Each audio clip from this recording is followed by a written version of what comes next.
ሰላም ጤና ይስጥልን ተመልካቾቻችን ከአንከር ሚዲያ ዝግጅት ክፍል ያክብሮት ሰላምታችንን እናቀርባለን። በአማራ ክልል የህልውና ተጋድሎ ተጠናክሮ እየተካሄደ ይገኛል። የአብይ አህመድ አገዛዝ ከፍተኛ የተተኳሽና የሰራዊት እጥረት እንደገጠመው መረጃዎች ያመለክታሉ። በአማራ ክልል ያለውን ጦርነት ለመቀጠል የሚያስችል ቁመና እንደሌለውም ነው በተለያዩ የመከላከያ ምንጮች የሚወጡ መረጃዎች የሚያሳዩት። በአማራ ክልል በአራቱም ቀጠናዎች የሚካሄደው የህልውና ተጋድሎ በዚህ ሰሞንም እንደዚሁ በርካታ ኪሳራዎችን በአገዛዙ ላይ በማድረስ መካሄዱን ቀጥሏል። በሰሜን ሸዋ ሁለቱ የአማራ ፋኖ መዋቅሮች በጋራ ባደረጉት ወታደራዊ ጥቃት ከፍተኛ ኪሳራ በአገዛዙ ላይ እንዳደረሱ እንደዚሁ የወጣ መረጃ ያሳያል። በሌላ በኩል ሰሞኑን የእንግሊዙ የዜና ማሰራጫ ኮርፖሬሽን ቢቢሲ በአማራ ክልል ስለተፈጸመውና እየተፈጸመም ስላለው የአስገድዶ መድፈር ጥቃት ላይ ያወጣው ሪፖርት እያነጋገረ ነው። የአማራ ፋኖ ህዝባዊ ድርጅት ዓለም አቀፉ ማህበረሰብ ገለልተኛ መርማሪ ኮሚሽን ወደ ክልሉ በመላክ ሁኔታውን እንዲያጣራ ጭምር ጥሪ ማድረጉን ነው በመግለጫ የገለጸው። በአማራ ክልል እየተካሄዱ ያሉትን ወቅታዊ የህልውና ተጋድሎችና ሌሎች ጉዳዮችን በማንሳት ከዘውትር ተሳታፊያችን ጋር ቆይታ አደርጋለሁ። በጣም ነው አመሰግን። እንግዲህ ሰሞኑን በህዝባዊ ቢተኝነት መረጃዎች ላይ ሰፊ ትኩረት በመስጠታችን በአማራ ክልል እየተካሄዱ ያሉትን የህልውና ተጋድሎ እንቅስቃሴዎችን በመጠኑ የዘነጋናቸው ይመስላል። ለማንኛውም በርካታ ክስተቶች ነው እየተስተናገዱ ያሉት። እስቲ ጎላ ብለው የሚጠቀሱ ወታደራዊ እንቅስቃሴዎች ምን ናቸው? መልካም መሳይ፣ አመሰግናለሁ። በአማራ ክልል ላይ እየተደረጉ ያሉ ውጊያዎች አሁንም በግለታቸው ጠብቀው እየተካሄዱ እንደሚገኙ ነው መረጃዎች የሚያመላክቱት። መንግስት ደግሞ ልክ እንደ ፍየል ቆዳ በጣም በብዙ ምስማር ተመቶ ከፍተኛ ውጥረት ደርሶበት ጭንቀት ላይ እንደሚገኝ ነው። በበርካታ አካባቢዎች ከእንቅርት ላይ ዶሮ ደግፍ ሆኖበት ወታደራዊ እንቅስቃሴው ከሰላማዊ አመፁ ወይም ከአድማው ጋር ተቀናጅቶ በጣም ከፍተኛ የሆነ ውጥረት ላይ እንደሚገኝ ነው መረጃዎች የሚያመለክቱት። የፋኖ ኃይሎች ደግሞ በአማራ ክልል በተለያዩ ግዛቶች አካባቢ ለመከላከያ ለማጥቃት በሄደበትም መከላከያ ምሽግ ባረገበትም አካባቢዎች ላይ እየዘለቁ እየሄዱ ከፍተኛ ጥቃት እየፈጸሙ ነው። እንዲሁ ለአብነት ያክል እንኳን በሰሜን ጎንደር በአገዛዙ ጥምር ጦርና በአማራ ፋኖ ብሔራዊ ኃይል በላይ ዘለቀ ዕዝ መካከል ለተከታታይ 3 እና 4 ቀናት ከባድ ትንቅንቅ እየተደረገ እንደሚገኝ ነው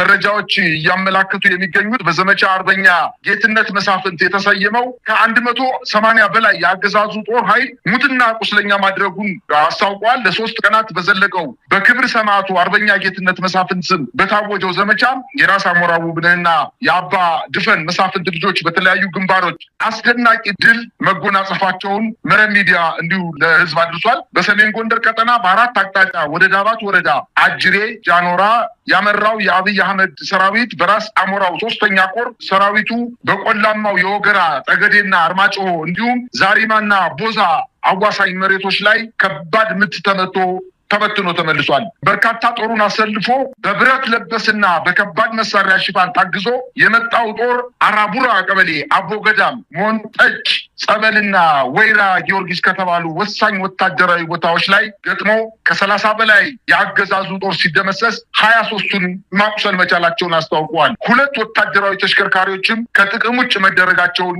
ቀሪው ወደ ዳባት ተበትኖ መመለሱን አስታውቀዋል። በደባርቅ አቅራቢያ ራይና በከባዱ የተመታው የአገዛዙ ኃይል ለጊዜው በውል ቁጥሩ ያልታወቀ ሰብአዊና ቁሳዊ ኪሳራ ደርሶበታል። መቋቋም ስላልቻለም ሸሽቶ ወደ ደባርቅ ከተማ መመለሱን አስታውቀዋል። አጅሬ፣ ወንበርዬ ሚካኤል፣ አይፈረድ መድኃኔዓለምና ቻይና ካምፕና ተንስዬ በተሰኙ ልዩ ቦታዎች በተደረጉ ልህ አስጨራሽ ትንቅንቅ የአባ ድፈን መሳፍንት ልጆች የጌትነት መሳፍንት ወንድሞች በተሳተፉበትና በመሩት ውጊያ በአብይ አህመድ ሰራዊት ላይ ድምሰሳ መፈጸማቸውን አስታውቀዋል። አርበኛ ጌትነት መሳፍንት በወደቀበት አጅሬ ከ65 በላይ የአገዛዙ ጦር ሲደመሰስ ከ70 በላይ ቁስለኛ ማድረጋቸውን አስታውቀዋል። 3ኛ ቀኑን ያስቆጠረው የቀጠናው ፍልሚያ በድምሩ ከ180 በላይ የኦህዴድ የብልጽግና ሰራዊት ሙትና ቁስለኛ ማድረግ መቻላቸውን የዕዙ ህዝብ ግንኙነት አስታውቋል። በሌላ አቅጣጫ በሰሜን ወሎ ምስራቅ አማራ የሚኒሊክ ዕዝ ኮር 1 እና ኮር 2 እና የሚኒሊክ ዕዝ ልዩ ዘመቻ አህዶች በጥምረት ባደረጉት ተጋድሎ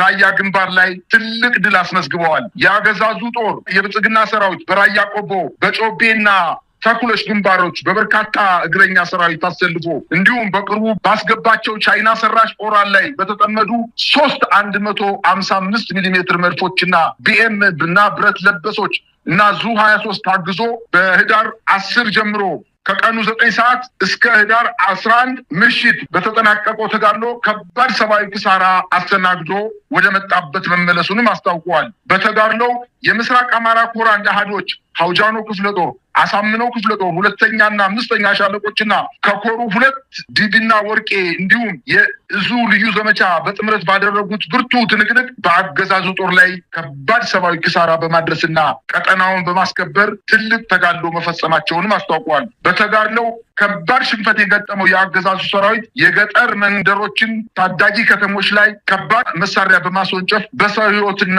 በንብረት ላይ ጉዳት ማድረሳቸውን አስታውቀዋል። በሌላ ዜና በሰሜን ወሎ አይና ቡግና ወረዳ በተደረገው ከፍተኛ ውጊያ የእግረኛ ሰራዊት ከፍተኛ ጉዳት የደረሰበት የአገዛዙ ጦር በበርካታ ቦታዎች የድሮን ጥቃት መፈጸሙን ታውቋል። ከዚህ በፊት በዘመቻ አባናደው ቆስሎ የተማረከውን የ12ኛ ክፍለ ጦር ምክትል አዛዥ ኮሎኔል ዘሪሁን ማሙዬን ጨምሮ 3 አብረውት የነበሩ ቁስለኞች ሕክምና በሚያደርጉበት ማዕከል ላይ የድሮን ጥቃት በመፈጸም ገሏቸዋል። ፋኖ ተቆጣጥሯቸው በሚገኙ ቆሩ ጤና ጣቢያ ላይ በተፈጸመ የድሮን ጥቃት በ61ኛና 65ኛ የአገዛዙ ክፍለ ጦር ላይ በተፈጸመው ከባድ ጥቃት ተከትሎ መሆኑን የአገዛዙ ህዝብ ግንኙነት አስታውቋል። እነዚህ 2 ክፍለ ጦሮች በደረሰባቸው ከፍተኛ ምት አካባቢውን ለቀው ከሄዱ በኋላ 61ኛና 65ኛ ክፍለ ጦር ከፍተኛ ጉዳት ከደረሰባቸው በኋላ በምሽት ድሮን አስነስቶ ቆሩ ጤና ጣቢያ ላይ በፈጸመው የድሮን ጥቃት በሲቪሎችና በራሱ ምርኮኞች ላይ ፋኖ እንክብካቤ በሚያደርግበት ጤና ጣቢያ ላይ ድሮን ጥሎ መግደሉ ታውቋል። በዚያው አካባቢ በርካታ የአገዛዙ ጦር በምርኮ የሚገኝና የሕክምናና የምግብ አቅርቦት በተገቢው እያቀረበ የሚገኘው የአማራ ፋኖ ብሔራዊ ኃይል የአገዛዙ ጦር የጭካኔ ተግባር ፈጽሞባቸዋል ብሏል። የዓለም አቀፍ ቀይ መስቀል ድርጅቱም ይሄን ነገር ተመልክቶ ምርኮኞችን እንዲረከበን በማለት አስተላልፈዋል። አንተ እንዳልከውም 40 ሚሊዮን ተተኳሽ 100 ሺህ ተዋጊ እጥረት ደርሶብኛል በማለት ከሰሞኑ የመከላከያ ከፍተኛ መኮንኖች ከፖለቲካ አመራሮች ጋር በመሆን የሰራዊት ቁጥርና የተተኳሽ እጥረት ከፍተኛ ደረጃ ላይ በመድረሱ ወደ ተለያዩ አካባቢዎች ጥቃት ለመሰንዘር እንዳልቻሉና በኤርትራ አካባቢ አሰብን ለማስመለስ ብለው ከፍተኛ ዛቻና ማስፈራራት ሲፈጽሙ የነበሩት አሁን ረገብ ብለው አስታርቁኝ ወደ ማለት እንደገቡና ይሄ ነገር ከዛቻ ያለፈ እንዳልሆነ ተመላክቷል። በአጠቃላይ እንግዲህ የት ይደርሳል የተባለች ጥጃ ልኳንዳ ቤት ተገኘች እንደሚባለው አገዛዙ እኛ እየተዘጋጀን ያለነው ለከፍተኛ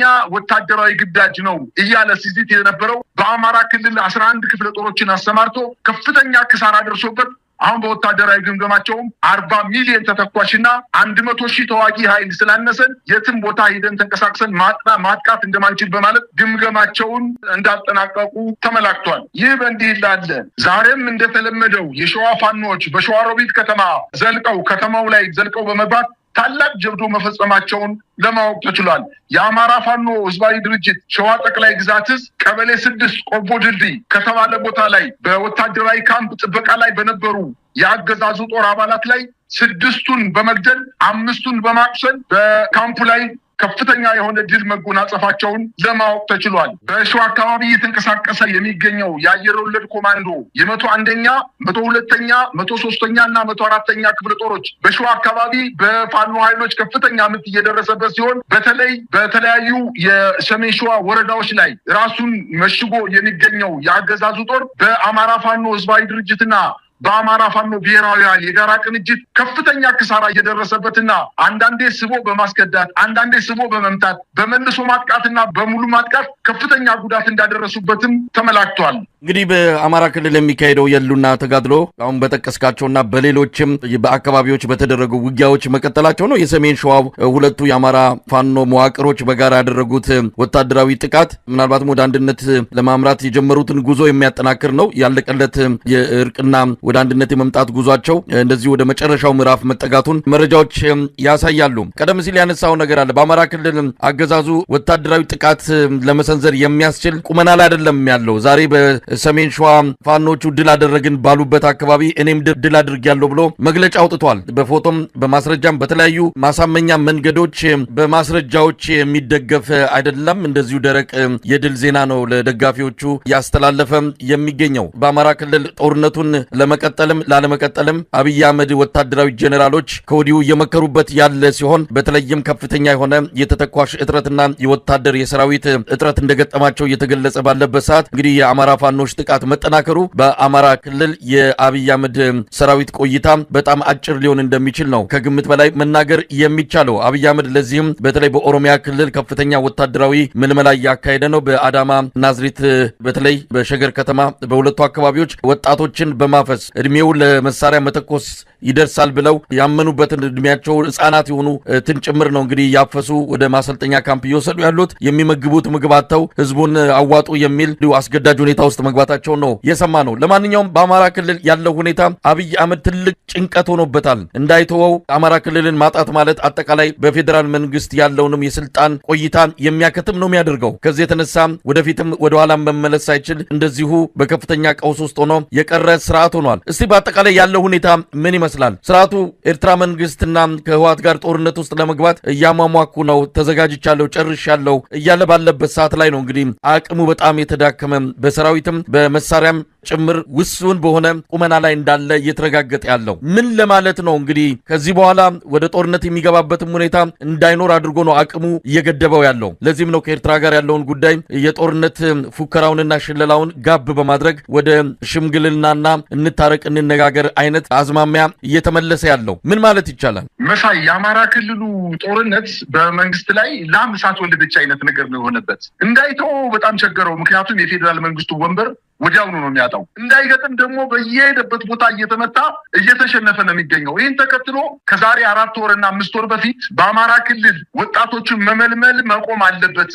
ምክንያቱም እየተመለመሉ ወታደራዊ ስልጠና ከወሰዱ በኋላ ወታደራዊ ስልጠናቸውን ከጨረሱ በኋላ ፋኖን እየተቀላቀሉ ነው፣ እያደረጀ ነው፣ እያፋፋ ነው ፋኖን በማለት አማራ ክልል ላይ ምንም አይነት ምልመላ እንዳይደረግ በማለት ወደ ኦሮሚያ ክልል ወደ ደቡብ ክልል በመሄድ ከፍተኛ የሆነ ያስገድዶ ወደ ውትድርና የመውሰድ ወጣቶችን፣ ታዳጊዎችን፣ ህፃናትን ጨምሮ ወደ ወታደራዊ ካምፕ እያስገባ ነው። ይሄ ደግሞ ተቃውሞ ገጠመው። አሁን ኦሮሚያ ክልል እናቶች በከፍተኛ ደረጃ ልጆቻችንን አንሰጥም፣ ከዚህ በፊት የሰጠናቸው ልጆች የት እንዳሉ አናውቅም፣ ድምጻቸውንም ሰምተነው አናውቅም እያሉ እየተቃወሙ በፖሊስ ጣቢያዎች በመሄድ ልጆቻቸው በታፈኑበትና በታሰሩበት አዳራሾች በመሄድ ከፍተኛ ትንቅንቅ እያደረጉ ነው። እናቶች ምን አድርጉ ነው የምትሉን? ከዚህ በላይ አንድ ልጅ ሰጥቻለሁ፣ ልጄ ሙቷል፣ አሁን ደግሞ ሁለተኛ ቀሪ ልጄን አልሰጥም በማለት እየተቃወሙ በመገኘቱ እንግዲህ በዚህ 3 ቀናት ውስጥ በአማራ ክልል ባህር ዳርን ጨምሮ በተለያዩ የከፍተኛ ትልልቅ የዞን ከተሞች ላይ ወጣቶችን በገፍ እያፈሱ እንደሆነ በዛሬው ዕለት በባህር ዳር ከተማ መረጃ ደርሶኛል። በፖሊስ ጣቢያዎች በርካታ ወጣቶች ታፍነዋል። የሀብታም ልጆች